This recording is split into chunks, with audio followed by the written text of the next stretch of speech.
Bomba amerikane GBU-57 e njohur si shkatëruesi bunkerëve është projektuar për të shkatëruar objekte të blinduara nëntoksore, siç është centrali bërthamor i Iranit në Fordo.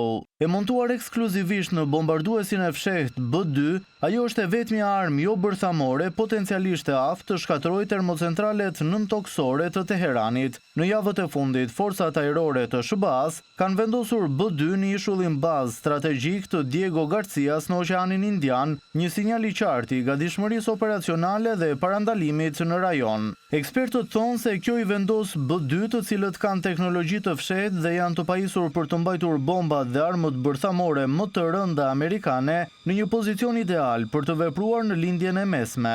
Objekti nëntoksor i Fordo, që shërben për pasurimin e uraniumit, është i gërmuar thellë në një mal dhe ka pësuar pak ose as pak dëme të dukshme, sipas Agjencisë Ndërkombëtare të Energjisë Bërthamore. Aty funksionojnë rreth 2000 centrifuga, duke prodhuar shumicën dërmuese të uraniumit i Iranit të pasuruar deri në 60%. Fuqitë perëndimore akuzojnë Iranin se ka një agjend të fshehtë për të zhvilluar armë bërthamore, duke pasuruar uraniumin në një nivel të lartë pastërtie të zbërthyeshme, mbi atë që ata thonë se është e justifikueshme për një program civil të energjisë atomike. Nga ana tjetër, Teherani thotë se programi i tij bërthamor është tërësisht për qëllime civile të energjisë.